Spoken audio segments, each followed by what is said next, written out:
ప్రకృతిలో మనం చూసిన ప్రతి ప్లేస్కి ఒక స్పెషల్ ఐడెంటిటీ ఉంటుంది. సముద్రం అంటే ఎండ్లెస్ బ్లూ వాటర్ గుర్తొస్తుంది. పర్వతాలు అంటే హిమాలయాస్ లాంటి గొప్ప గిరి శిఖరాలు గుర్తుకొస్తాయి. అడవులు అంటే గ్రీన్ ఫారెస్ట్, ఇంకా డెజర్ట్ అంటే గోల్డ్ శాండ్ డ్యూన్స్ గుర్తొస్తాయి. కానీ మీరెప్పుడైనా వైట్గా మెరుస్తూ ఉండే ఒక డెజర్ట్ గురించి విన్నారా? దూరం నుంచి చూస్తే ఇదొక స్నో ఫీల్డ్ లా కనిపిస్తుంది. కొంచెం దగ్గరగా వెళ్తే సముద్రం డ్రైడ్ అయి భూమిగా మారిపోయిన ప్లేస్ లా అనిపిస్తుంది.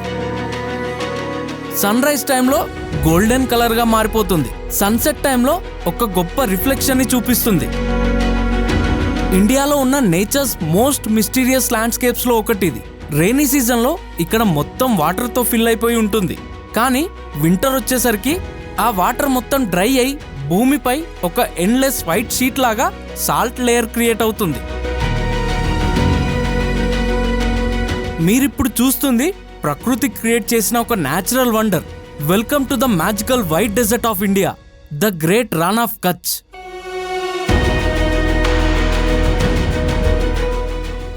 చాలా వరకు నా వ్యూవర్స్ అంతా 80-90% టీవీలోనే చూస్తున్నారు.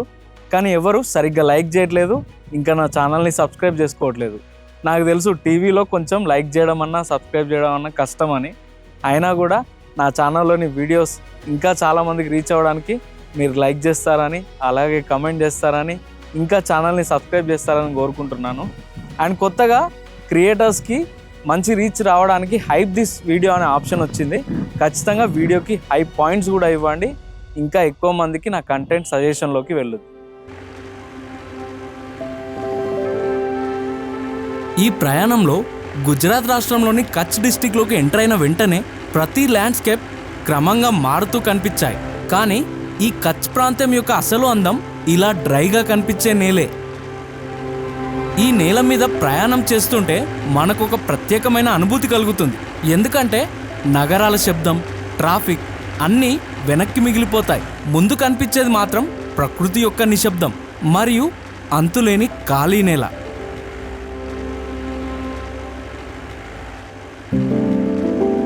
ఇలా కొద్ది దూరం ప్రయాణించిన తర్వాత మేము చూసిందే ఈ అంతులేని తెల్లని ప్రపంచాన్ని.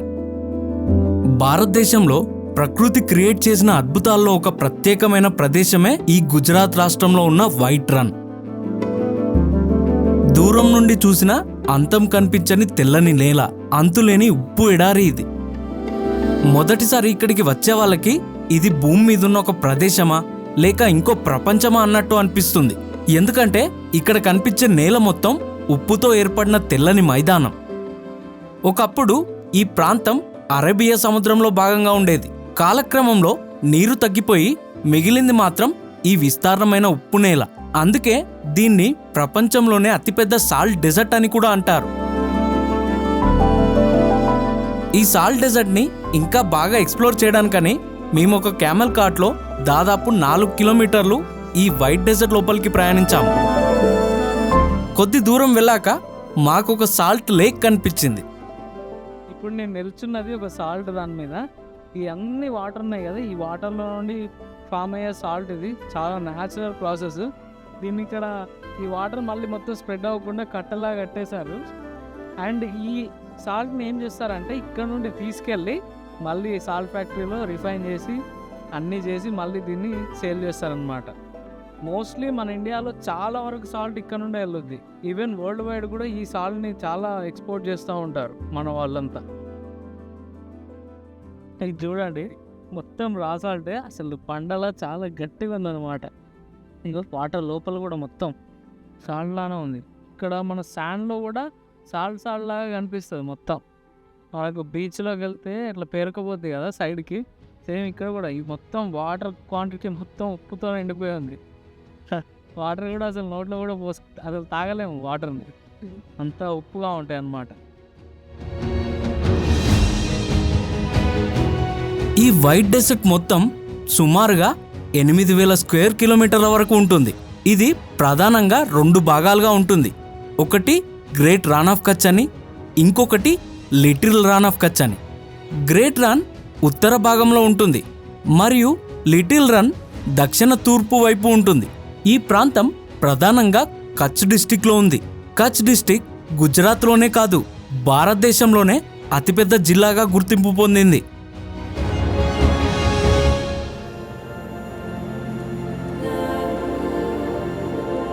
కొన్ని రోడ్లు మనల్ని ఒక ప్రదేశానికి తీసుకెళ్తాయి, కానీ కొన్ని రోడ్లు మాత్రం మనకి ఒక అనుభూతిని ఇస్తాయి. గుజరాత్ రాష్ట్రంలోని కచ్ ప్రాంతంలో ఉన్న ఒక అద్భుతమైన రహదారి కూడా అలాంటిదే. ఎంత దూరం చూసినా అంతులేని సూటిగా సాగిపోయే ఒక రోడ్డుకి ఇరువైపులా అంతులేని సముద్రంలా కనిపించే కచ్ సరస్సు. ఈ రోడ్ మీద డ్రైవ్ చేస్తుంటే మనకొక వింత ఫీలింగ్ వస్తుంది.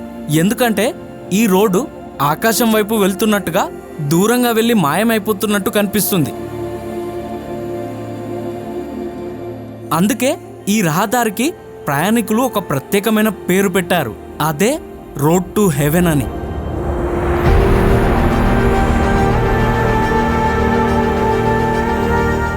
ఇది కేవలం ఒక రోడ్డు మాత్రమే కాదు, ఇది రాన్ ఆఫ్ కచ్లో కనిపించే అత్యంత అందమైన డ్రైవులలో ఒకటి. ప్రత్యేకంగా సన్సెట్ లేదా సన్ రైజ్ టైంలో ఈ రోడ్ మీద ప్రయాణం చేస్తే ఆకాశం, నేల, రోడ్డు అన్నీ కలిసిపోయి ఒక సినిమా సన్నివేశంలో కనిపిస్తాయి.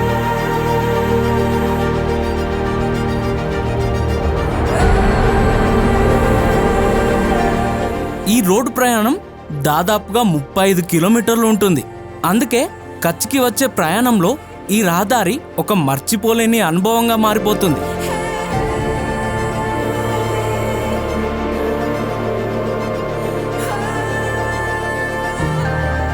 ఇది కేవలం ఒక రోడ్లా లేదు, ఒక మ్యాజిక్లా ఉంది. ఎందుకో తెలుసా, ఈ రోడ్ మొత్తం బ్యాక్గ్రౌండ్లో ఉన్న స్కైతో కలిసిపోయి ఒక ఇమాజినేషన్ లెవెల్లో అసలు నెక్స్ట్ లెవెల్ విజువల్ని క్రియేట్ చేస్తుంది. భలే అనిపిస్తుంది చూడడానికి.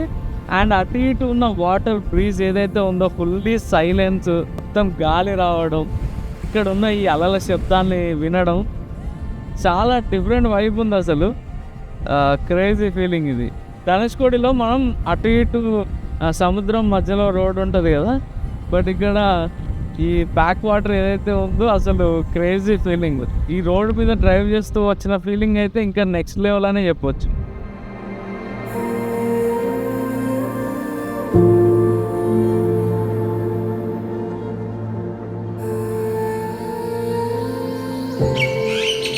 కచ్ ప్రాంతం అంటే చాలా మందికి ముందుగా గుర్తుకు వచ్చేది తెల్లని ఉప్పు ఎడారి అయిన రాన్ ఆఫ్ కచ్.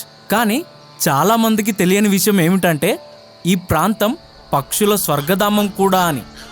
ప్రతి సంవత్సరం చలికాలం వచ్చినప్పుడు ప్రపంచంలోని అనేక దేశాల నుంచి వేల సంఖ్యలో వలస పక్షులు ఇక్కడికి వస్తాయి. ఈ ఎడారి ప్రాంతం దగ్గరున్న నీటి మడులు, సరస్సులు, ఉప్పు నేలలు ఈ పక్షులకు సరైన నివాసాన్ని ఇస్తాయి. ఇక్కడ ముఖ్యంగా కనిపించే పక్షుల్లో అందమైన గులాబీ రంగుల్లో ఉండే గ్రేటర్ ఫ్లెమింగోసే చాలా ప్రసిద్ధి. వేల సంఖ్యలో ఈ ఫ్లెమింగోలు కలిసి ఎగిరేటప్పుడు ఆకాశం మొత్తం గులాబీ రంగులో మెరిసినట్టుగా కనిపిస్తుంది.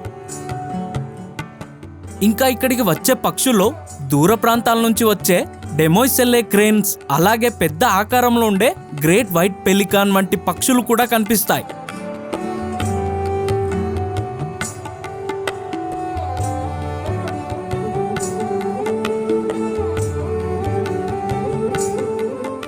ఈ రోడ్ టు హెవెన్ మనల్ని తీసుకెళ్లేది ఒక ప్రత్యేకమైన దీవి వైపు. ఆ ఐలాండ్ పేరే కాదిర్ బెట్. ఈ ఐలాండ్ పై ఎన్నో చిన్న చిన్న గ్రామాలు ఉన్నాయి, కానీ అందులోని ఒక ప్రత్యేకమైన గ్రామమే ఈ ధోలావీరా.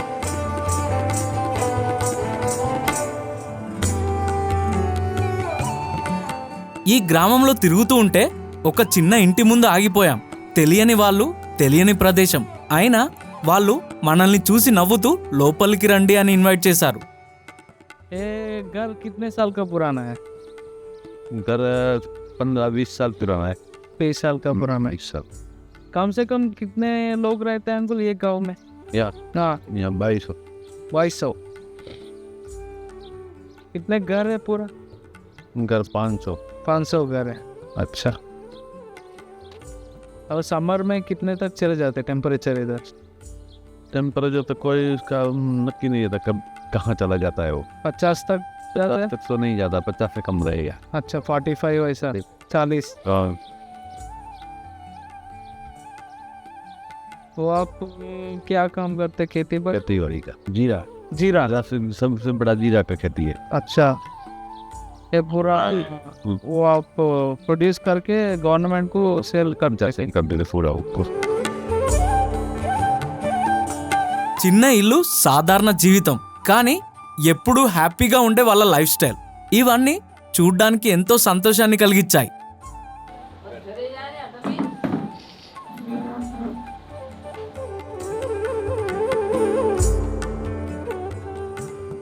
ఇక్కడి మహిళల ట్రెడిషనల్ డ్రెస్సెస్ కూడా చూడ్డానికి ఎంతో చూడముచ్చటగా, చాలా కలర్ఫుల్గా, అందంగా ఉన్నాయి.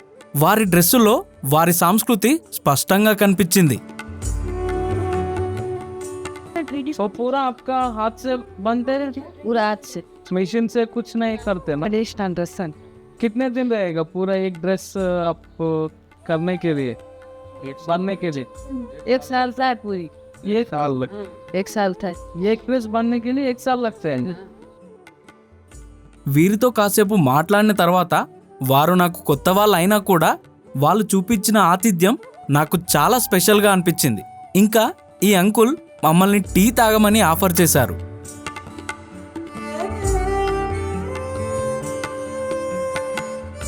వాళ్ళు ఇచ్చిన ఆతిథ్యం, మాట్లాడిన ఆ స్నేహం మనసుకు చాలా దగ్గరగా అనిపించాయి. ప్రయాణాల్లో మనం చూసేది కేవలం ప్రదేశాలు కాదు, ఇలాంటి మనుషులే ఆ ప్రయాణాన్ని ప్రత్యేకంగా మార్చేస్తారు. ధోలావీరా నాకు చరిత్రను మాత్రమే కాదు, ఇలాంటి మంచి మనుషులను కూడా పరిచయం చేసింది. కాదిర్బెట్ ఐలాండ్లోకి చేరుకున్న తర్వాత మన ముందుకు వచ్చేది ఒక సాధారణమైన ప్రదేశం కాదు, వేల సంవత్సరాల క్రితం జీవంతో నిండిపోయిన ఒక అద్భుతమైన నగరం. ఇది ప్రపంచంలోనే ప్రాచీనమైన నాగరికతల్లో ఒకటైన ఇండస్ వ్యాలీ సివిలైజేషన్కి చెందిన నగరం. సుమారు 4500 సంవత్సరాల క్రితం ఇక్కడ మనుషులు ఒక సిస్టమాటిక్గా ప్లాన్ చేసిన నగరంలో జీవించారు. మామూలుగా మన చిన్నప్పుడు మన స్కూల్ బుక్స్లో చదువుకునే ఉంటాం హరప్పన్ సివిలైజేషన్ గురించి. ఇప్పుడు లైవ్లో చూస్తే ఆ ఎక్స్పీరియన్స్ చాలా యూనిక్గా అనిపిస్తుంది. వాళ్ళు ఇక్కడ ఇప్పుడు నా బ్యాక్గ్రౌండ్లో మీరు చూసేది ఒక రిజర్వాయర్. అప్పట్లోనే అన్ని వేల సంవత్సరాల క్రితం వాటర్ ఎలా స్టోర్ చేసుకున్నారు. అండ్ ఇక్కడ వాటర్ స్టోర్ చేసుకోవడం ఒకటే కాదు, దాంతోపాటు వెల్ లాంటిది కూడా కట్టుకున్నారు, బావి. ఆ బావి సౌత్ ఏషియాలోనే అతి పురాతనమైందంట. ఆ కాలంలో అసలు అప్పటి వరకు బావులు అంటే ఏంటో తెలియని టైంలో ఇక్కడ ఎవరైతే ప్రజలు నివసించారో వాళ్ళు ఆ బావిని నిర్మించుకున్నారు. వాళ్ళ రోజువారీ జీవితాని కోసం ఆ నీళ్ళని యూజ్ చేస్తూ ఉండేవాళ్ళంట. ఇది కొన్ని సంవత్సరాలకు బయటపడింది. అంటే ఈ సివిలైజేషన్ ఏదైతే ఉందో ఇవన్నీ బయటికి రావడానికి దాదాపు 5 స్టేజెస్లో ఇక్కడ గవర్నమెంట్ దీన్ని బాగా ప్రెస్టేజ్గా తీసుకొని మొత్తం అన్నీ తీస్తూ ఉంటే ఒక్కొక్క స్టేజ్లో ఈ కోడలు రాళ్ళన్నీ బయటపడ్డాయంట. సో చూడ్డానికైతే ఎంతో యూనిక్ అండ్ చాలా స్పెషల్ కూడా మన హిస్టరీని తెలుసుకోవడం కానీ ఇవన్నీ. ఇక్కడి నిర్మాణాలు చూస్తే ఆ కాలంలోని వారు ఎంత అడ్వాన్స్డ్గా ఉన్నారో అర్థమవుతుంది.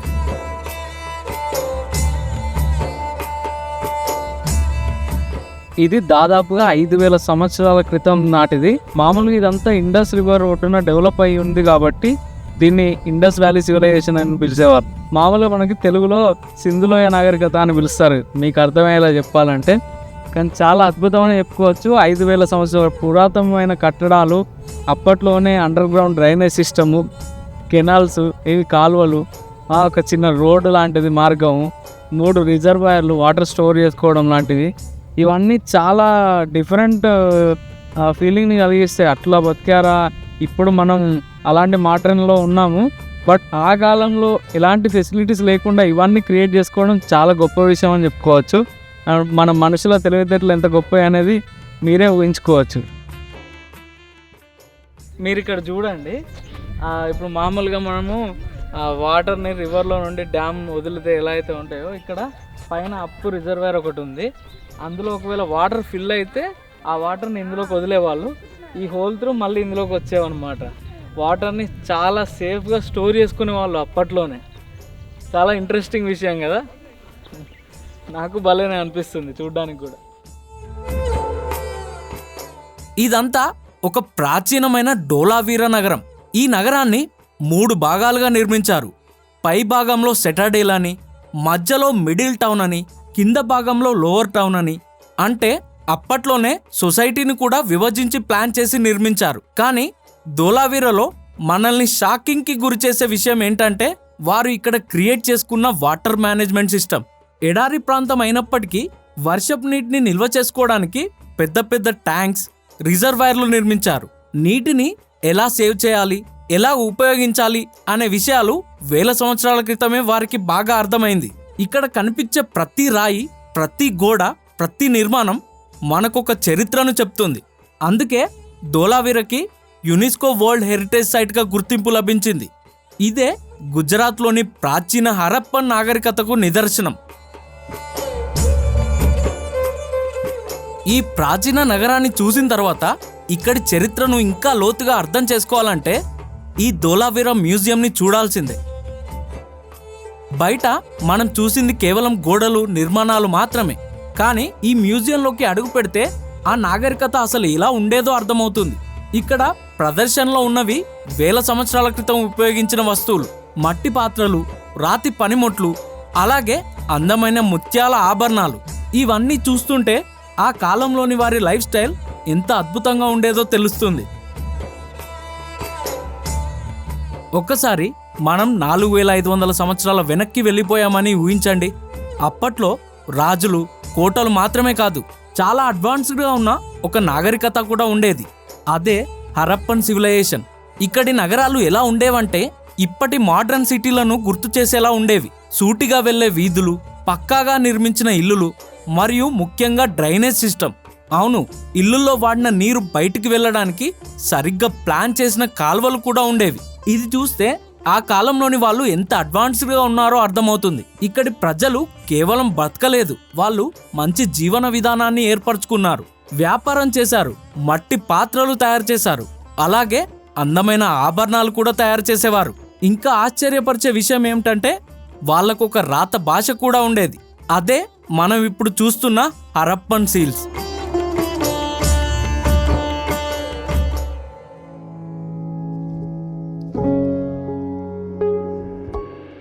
ధోలావీరా అంటే చాలా మందికి హరప్పన్ నాగరికత మాత్రమే గుర్తుకు వస్తుంది. కానీ ఇక్కడ ఇంకో ఆశ్చర్యపరిచే విషయం కూడా ఉంది.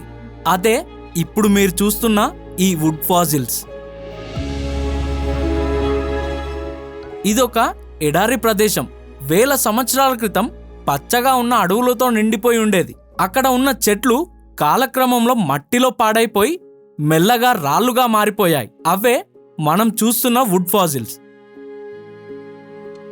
ఇవి సాధారణ రాళ్ళు కావు, ఒకప్పుడు జీవించి ఉన్న చెట్ల అవశేషాలు. వాటిని దగ్గరగా చూస్తే చెట్లలో ఉండే వలయాలు, ఆకారం అన్నీ అలాగే కనిపిస్తాయి. అంటే వేల సంవత్సరాల క్రితం ఉన్న ప్రకృతి ఇప్పటికీ ఇక్కడ గుర్తులుగా మిగిలి ఉంది. సాధారణంగా చెట్లు కాలక్రమంలో కుళ్ళిపోతాయి, కానీ ఇక్కడ ఒక ప్రత్యేకమైన ప్రక్రియ జరిగింది. ఈ చెట్లలో ఉన్న ఆర్గానిక్ పదార్థం మెల్లగా ఖనిజాలతో మారిపోయింది. ఈ ప్రక్రియను పెట్రిఫికేషన్ అంటారు. అంటే చెట్టు మెల్లగా రాయిగా మారిపోవడం అని. కాదిర్బెట్ ఐలాండ్లో ప్రయాణం చేస్తుంటే చరిత్ర, ఎడారి మాత్రమే కాదు, ఇక్కడి గ్రామ జీవితం కూడా మనల్ని ఆకట్టుకుంటుంది. అలాంటి చిన్న ప్రశాంతమైన గ్రామమే ఈ జనన్ విలేజ్.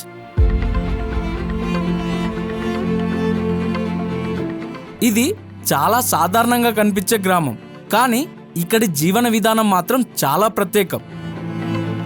చిన్న చిన్న ఇల్లులు, మట్టితో నిర్మించిన గోడలు.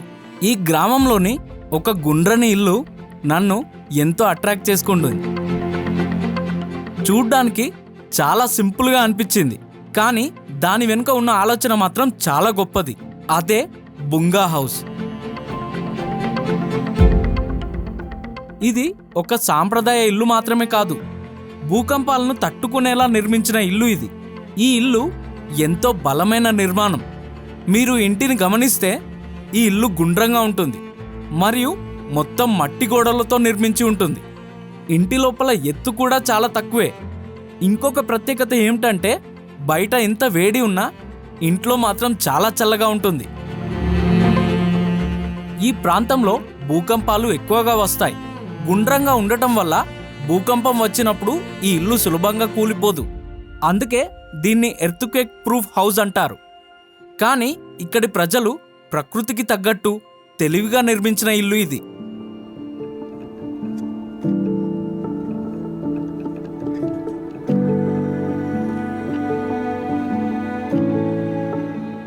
రాన్ ఆఫ్ కచ్ వెనుక ఉన్న కథ వేల సంవత్సరాల ప్రకృతి మార్పుల కథ. ఒకప్పుడు ఈ ప్రాంతం మొత్తం అరేబియా సముద్రంలో భాగంగా ఉండేది. అంటే ఇప్పుడు మనం నడుస్తున్న నేల ఒకప్పుడు పూర్తిగా నీటితో నిండిపోయి ఉండేది. కాలక్రమంలో భూకంపాలు, భౌగోళిక మార్పుల వల్ల ఈ ప్రాంతం సముద్రం నుండి మెల్లగా వేరైంది. నీరు తగ్గిపోవడం మొదలైంది. కానీ సముద్రపు నీరు తగ్గిపోయినా ఇక్కడ ఉన్న ఉప్పు మాత్రం నేలలోనే మిగిలిపోయింది. ప్రత్యేకంగా 1819లో జరిగిన భారీ భూకంపం ఈ ప్రాంతాన్ని పూర్తిగా మార్చేసింది. ఆ భూకంపం వల్ల కొన్ని ప్రాంతాలు పైకి లేచాయి, కొన్ని ప్రాంతాలు కిందికి దిగిపోయాయి.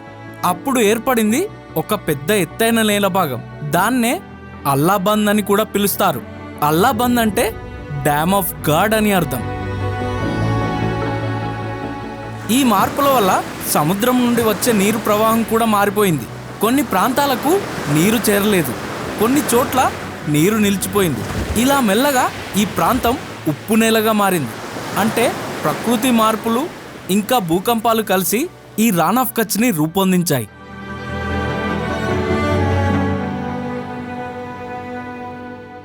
రోజంతా ఎడారి మధ్యలో పీస్ఫుల్ రోడ్లపై ప్రయాణం చేసిన తర్వాత సాయంత్రం అయ్యేసరికి ప్రకృతి మనకు మరో అందాన్ని చూపిస్తుంది. ఈ ప్రశాంతమైన కచ్ సరస్సు దగ్గర నిల్చుంటే మన మైండ్ ఎంతో రిలాక్స్డ్ అండ్ పీస్ఫుల్గా అయిపోతుంది. సూర్యుడు మెల్లగా అస్తమిస్తూ ఉంటాడు.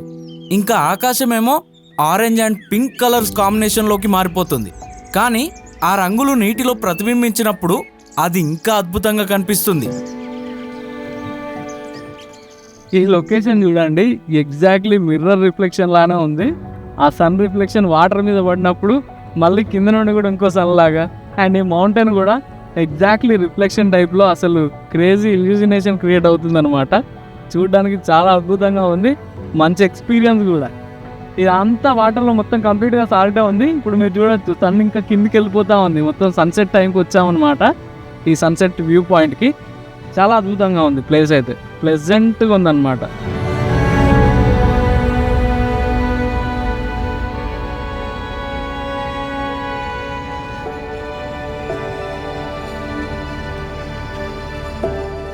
కచ్ ప్రాంతం పగలు ఎంత అందంగా ఉంటుందో రాత్రి అయితే అంతకంటే ఎన్నో రేట్ల మాయాజాలంలా మారిపోతుంది. ప్రత్యేకంగా పౌర్ణమి రోజున ఈ రాన్ ఆఫ్ కచ్ ఇంకా రోడ్ టు హెవెన్ పూర్తిగా మారిపోతాయి. చంద్రుడు ఆకాశంలో వెలిగితే ఆ తెల్లని ఉప్పు నేల మీద పడే కాంతి వేరే లెవెల్లో ఉంటుంది. మొత్తం ప్రదేశానికి వెండిపరుచుకున్న ప్రపంచంలా మార్చేస్తుంది. మామూలుగా రన్ ఆఫ్ కచ్లో స్పెషాలిటీ ఏంటో తెలుసా? ఇక్కడ మెయిన్లీ ఫుల్ మూన్ డే అయితే చాలా బ్యూటిఫుల్గా ఉంటుంది. ఎందుకంటే డే టైంలో లాగానే ఇది ఒక హాఫ్ డే లాగా కంప్లీట్గా ఇప్పుడు, ఎందుకంటే వైట్ డెజర్ట్ ఉంటుంది కాబట్టి బ్యాక్గ్రౌండ్లో మీకు ఎక్కడ చూసినా వైటిష్గా కనిపిస్తుంది. అండ్ స్కై కూడా కనిపిస్తుంది, రోడ్ వ్యూ కూడా కాస్త కనిపిస్తుంది. లైట్స్తో అసలు అవసరమే లేదు, చాలా బ్యూటిఫుల్గా ఉంటుంది అనమాట. ఇంకా అమావాస్య రోజు అయితే మీరు మిల్కీ వేని కూడా చూడొచ్చు. బాగా డార్క్ స్పేస్లో ఎక్కడన్నా లైట్ పొల్యూషన్ తక్కువ ఉన్న దగ్గర చూస్తే చాలా బాగుంటుంది. బట్ ఇంకా వైటిష్ ఉంటే చాలా బాగుంటుంది. ఇప్పుడు వైటిష్ కొంచెం తక్కువ ఉంది, సాల్ట్ డెజర్ట్. మామూలు టైంలో మనకు వైట్ డెజర్ట్ ఎక్కువ ఉన్నప్పుడు అయితే ఇంకా బ్యూటిఫుల్గా కనిపిస్తుంది అనమాట. మామూలుగా మీకు కెమెరా వ్యూలో చూస్తే చాలా నార్మల్గా కనిపిస్తుందేమో, కానీ మన కళ్ళతో చూస్తే అది సీన్ డిఫరెంట్గా ఉంటుంది, చాలా బాగుంటుంది. ఎప్పుడైనా రన్ ఆఫ్ కచ్కి వస్తే ఫుల్ మూన్ డే రోజు రావడానికి ట్రై చేయండి. ఇలా నైట్ టైము ఈ రన్ ఆఫ్ కచ్ పరిధిలో ఉన్న వైట్ రన్ కానీ లేదంటే ధోలావీరు దగ్గర ఉన్న కొన్ని ఫుల్ మూన్ డే స్పాట్స్ ఉంటాయి, అక్కడ ఉండి ఎక్స్పీరియన్స్ చేయండి, చాలా బాగుంటుంది. మీరే చూడండి, మిడ్ నైట్ టైంలో రోడ్ టు హెవెన్ మీద నేను ఫొటోస్ దిగితే ఆ ఫొటోస్ ఎలా వచ్చాయనేది.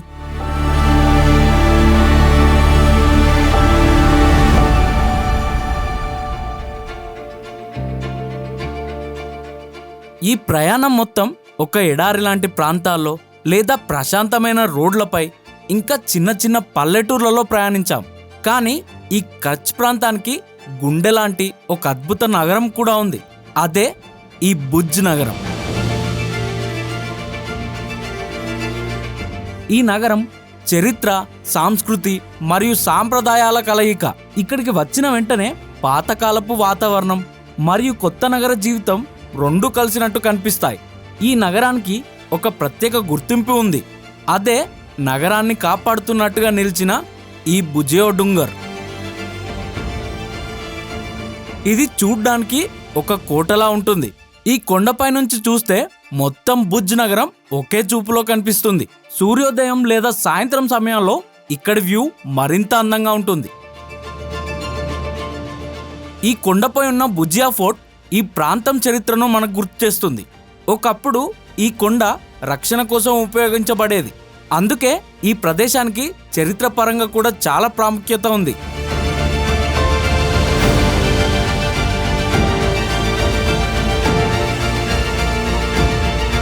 ఇక్కడ నుండి వ్యూ అయితే అదిరిపోయింది. అసలు దాదాపు ఈ ట్రెక్కింగ్ ఒక 1/2 అవర్ పట్టింది.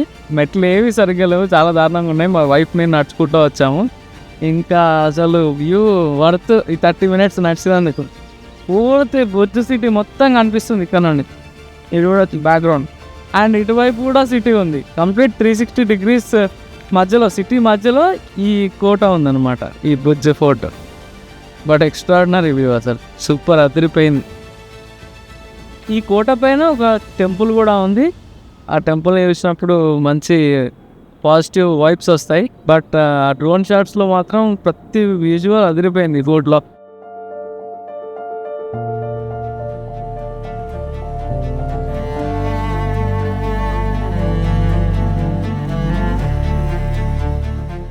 ఈ ప్రయాణం మొదలైంది ఒక తెల్లని ఎడారిని చూడాలనే ఆలోచనలతో. కానీ చివరికి మనం చూసింది మాత్రం ఒక ప్రదేశం మాత్రమే కాదు, ఒక ప్రపంచం. రాన్ ఆఫ్ కచ్లోని తెల్లని నేల, పౌర్ణమి రాత్రుల్లో వెండిపరుచుకున్న అందం, ఆకాశం వైపు తీసుకెళ్లినట్టుగా కనిపించే రోడ్ టు హెవెన్, వేల సంవత్సరాల చరిత్రను దాచుకున్న ధోలావీర నాగరికత, ఇంకా సాధారణంగా కనిపించిన ఇక్కడున్న గొప్ప కథలు దాచుకున్న గ్రామాలు, మనసుకు దగ్గరైన మనుషులు, ఇవన్నీ కలిసి ఈ ప్రయాణాన్ని మరింత ప్రత్యేకంగా మార్చాయి.